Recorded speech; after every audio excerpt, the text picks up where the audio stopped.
Assalamualaikum warahmatullahi wabarakatuh. Di sini saya Rizky Tasari, NPM 20030101058 akan mempresentasikan hasil kerja saya dengan judul Tasawuf Akhlaki, Amali, dan Falsafi.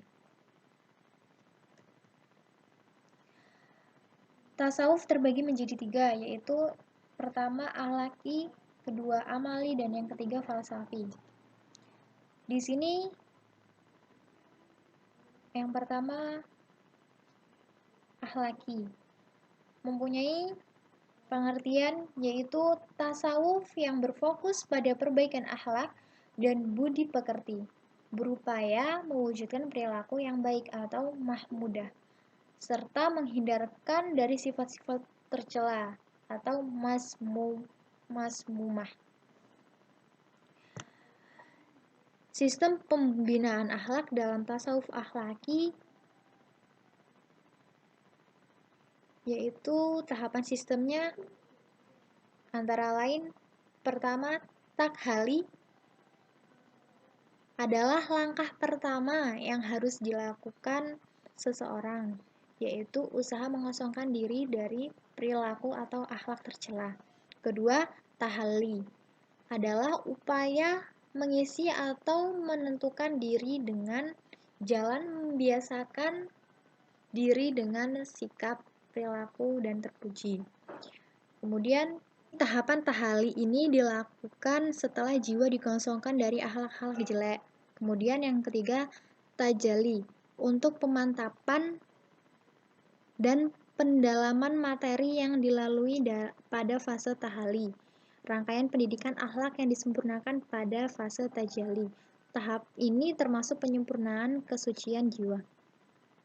Kemudian, adapun ciri-cirinya. 1. Melandaskan diri pada Al-Quran dan As-Sunnah. Dalam ajaran-ajarannya, cenderung memakai landasan Al-Quran dan hadis sebagai kerangka pendekatannya.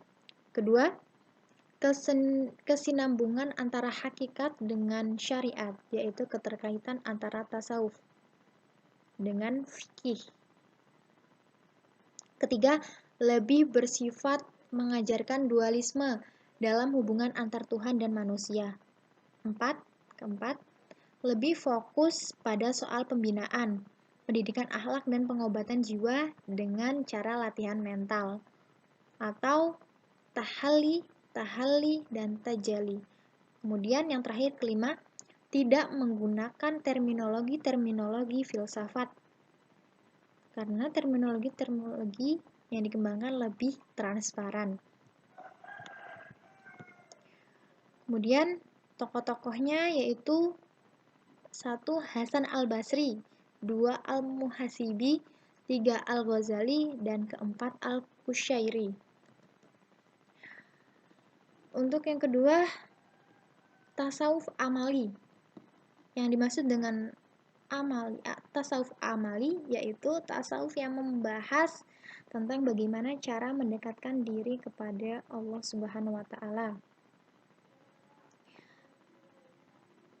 Kemudian di samping itu juga ada yang berpendapat bahwa tasawuf amali adalah ajaran yang dianut oleh pengikut rekat yang meliputi menjauhi sifat-sifat tercela, mengutamakan mujahadah menghadap Allah dengan bersungguh-sungguh dan memutuskan hubungan dengan lainnya.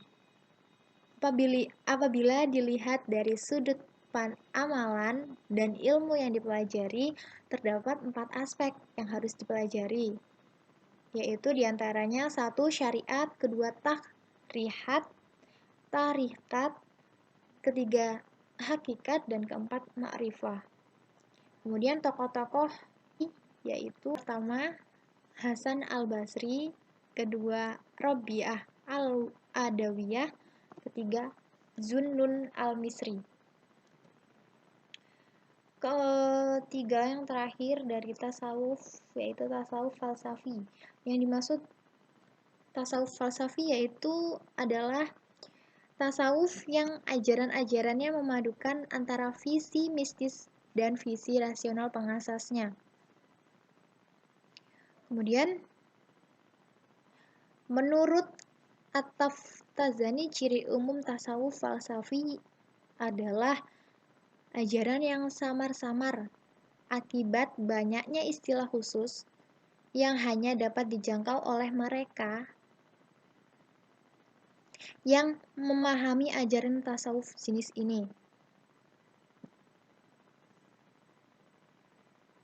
Tasawuf falsafi dapat dilihat sebagai filsafat dan metodenya berdasarkan pada rasa atau zauq, tetapi tidak dapat pula dikategorikan sebagai tasawuf dalam pengertiannya yang murni, karena ajarannya sering dalam bahasa filsafat dan lebih berorientasi pada panteisme. Tokoh-tokoh tasawuf falsafi yaitu yang pertama Ibnu Arabi, kedua Al-Jili, dan yang ketiga Ibnu Sab'in. Itu saja yang bisa saya presentasikan, itu yang bisa saya jelaskan, kurang lebihnya saya mohon maaf. Saya akhiri. Wassalamualaikum warahmatullahi wabarakatuh.